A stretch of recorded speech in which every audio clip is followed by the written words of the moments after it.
Ohayo Minasan, it's another day, another vlog. Ako nga pala si Manang, isang Pinay photographer and event organizer dito sa Japan. So samahan niyo uli ako dahil nandito uli tayo sa Sano Hotel dahil a-attend tayo ng isang event. Event ito ng Sano Hotel, it's about the Philippines. Ang title ng event nila ay Passport to the World. So ang featured country ngayon ay Philippines. Ang event na to ay supported by the Philippine Embassy. So nandito yung mga taga-embahada and syempre nandito din yung mga kapwa nating Pinoy. Pagpasok mo sa ballroom ay mamamangha ka sa ganda kasi parang fiesta ang vibes kasi nandyan yung may mga banderitas, tapos may mga booth na parang pag nakikita mo yung mga peryahan ng mga pag-games, yun. Tapos may booth ng mga pagkain, may Luzon, Visayas at Mindanao vibes. Sa stage naman, kantahan, sayawan ang mga pinapakita nila doon. Yung isang taga-embassy, binigyan ako ng pagkain. Nakakatuwa. May nagbigay rin sa akin ng halo-halo. Taga-embassy din. So, nakakatuwa kasi iba sa bumili pa ako. Ay, may nagbigay. O, diba? Naku, busog na naman ang auntie ninyo. Perks of being a photographer. Ganon. Nandito tayo ngayon kasi susuportan din natin yung event ng Sano Hotel. And, syempre, sa embassy na rin. And also, nabigyan tayo ng permission to take photos dito sa event. Yung mga rondalya. Yung mga rondalya ko. Nag-perform nga din pala ang Tokyo Rondalia. And FYI, naging member din ako ng Rondalia dati. Ang hawak ko noon is Bandurria o kaya naman ay Octavina. Ganda ng tugtog nila.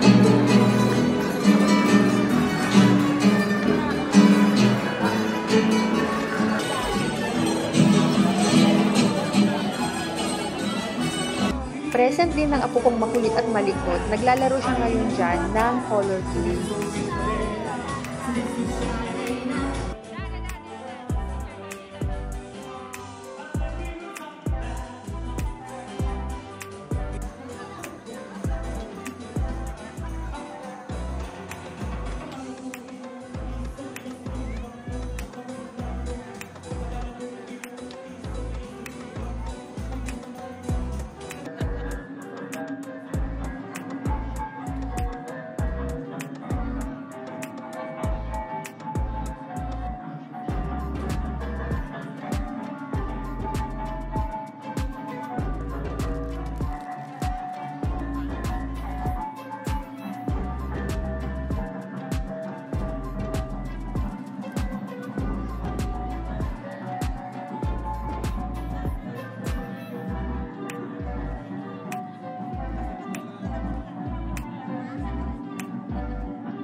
At dito na nagtatapos ang aking vlog. Maraming salamat sa panonood.